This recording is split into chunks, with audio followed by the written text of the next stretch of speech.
Hey everyone. So today I am positively bursting to share something with you guys. I had the most amazing experience about a week ago. I had coffee with a colleague who is in a networking organization with me.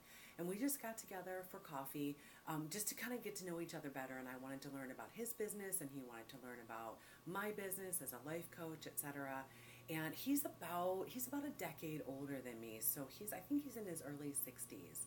And we sat there talking forever. Like, we were just gonna have an hour long coffee, and it turned into like 2.5 hour long coffee. And he is sharing with me all kinds of life stories from his life, and he's telling me about all the ups and downs of his life, and I'm sharing with him all the things that I've gone through, and interestingly enough.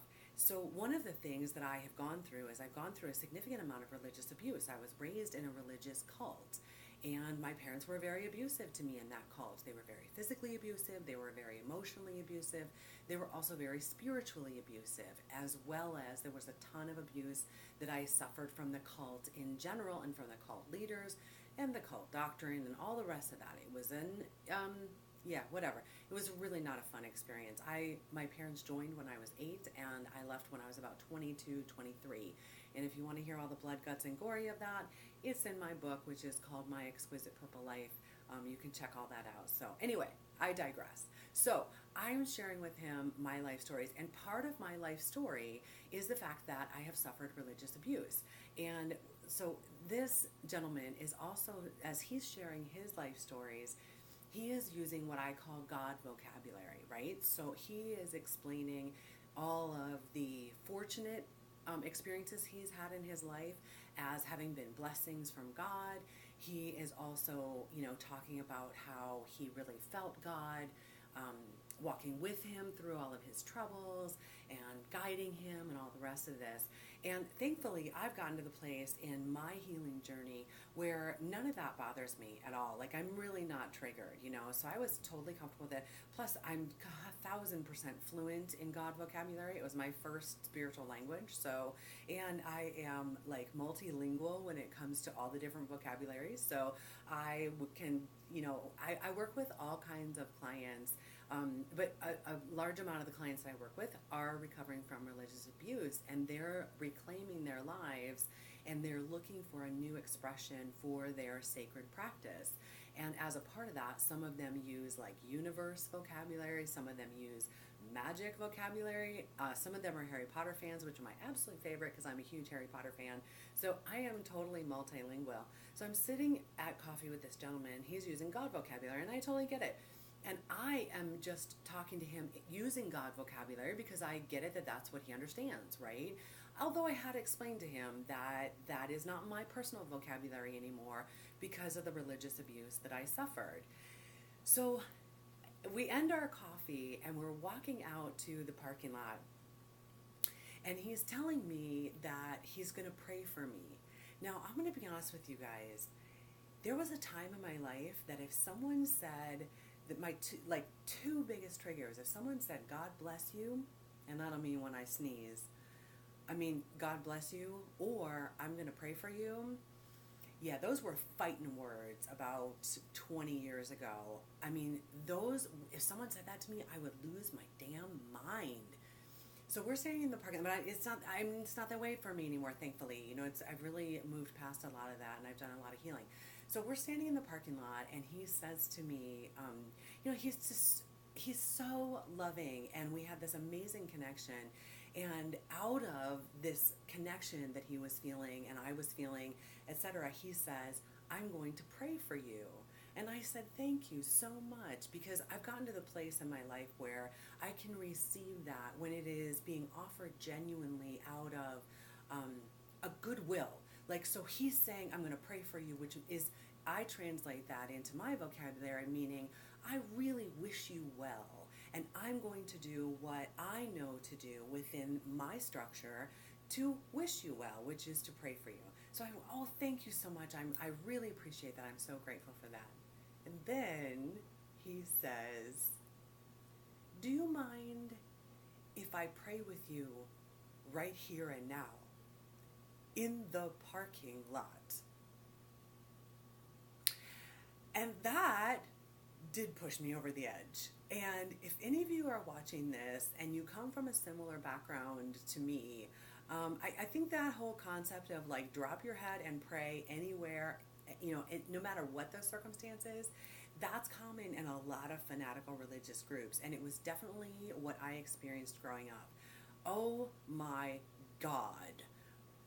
When I was growing up, my father in restaurants made all of us hold hands and sing grace. Sing grace in public restaurants. Anyway, I digress. So he says, can I pray with you right now? Can we bow our heads? Standing in this parking lot, can we bow our heads and pray? And I said to him, no. I said, I got to be honest with you. I appreciate the sentiment behind that. And I know you're very well meaning, but that has just pushed me too far. And I said, I really need to be honest with you about my boundaries. I'm uncomfortable with that. And I said, I'm not uncomfortable with you praying for me, but I'm uncomfortable joining you in prayer because that's not my spiritual language. And I'm really, really uncomfortable praying with you in the parking lot right here and there. And you guys, I cannot tell you the response that I got from this man. He said to me, oh my gosh. He said, I completely understand and I don't want to make you feel uncomfortable and I completely respect your boundaries. He said, and furthermore, I am so grateful that you said that to me and I'm so grateful that you shared that with me because I would never want to trigger you and I don't want to cause basically, he didn't use these words, but basically what he was saying is, I don't want to wound you again. And you guys, I left so elated and also felt like I was going to burst into tears. I have suffered so much religious abuse in my life. And as part of that religious abuse has been a zero respect for my boundaries.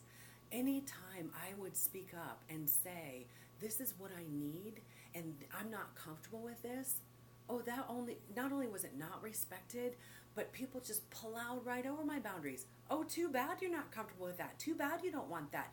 You have to do it anyway. Bow your head right now, right here, and pray. And to have this man, who is a devout Christian, say to me, of course I will respect your boundaries, and I'm so grateful that you spoke up about your boundaries. You guys, I can't tell you. Well, what am I saying? If you are watching this and you have had a similar experience to mine, I know you know what I'm talking about. I know you know what that feels like. I know you know what that meant to me. And I sent him an email later, and I thanked him for that. We hugged when we said goodbye, and anyway. So I sent him an email, and I said, I thanked him for respecting my boundaries, and I said what an incredible healing experience it was for me. And I said, you know what? I have encountered so many abusive and disrespectful, horrible Christians in my life, and I've suffered a lot of abuse from them. And when I cross paths with a loving and kind and respectful Christian, it really undoes the damage that I experienced from the bad ones. So anyway, I just wanted to share that with you guys. I hope that is, I hope you enjoyed me sharing that experience. I hope, and you know what? It is my sincerest hope for you. If you have suffered religious abuse the way that I have suffered, it is my sincerest hope that you have those experiences as well, that you have the opportunity to cross paths with Christians or people from whatever, who cares, spiritual people, Christians, Buddhists, Jews, whatever, people of faith who can bring you the kind of healing that we need. So anyway, thank you for listening. Thank you for sharing with me sharing with this experience. I'm sorry, the word share, I don't know about you, but that used to be a huge trigger for me, but that's a story for another day. So anyway, thank you so much. And I hope you enjoyed this, and please feel free to, speaking of sharing, please feel free to share this video. I would love to hear your comments.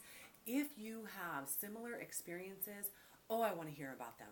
I want to hear about it. If you have had good experiences with people of faith who are respectful of your boundaries and honor where you are and don't need you to be different and don't need you to be exactly like them, please share those stories. I would love to hear them.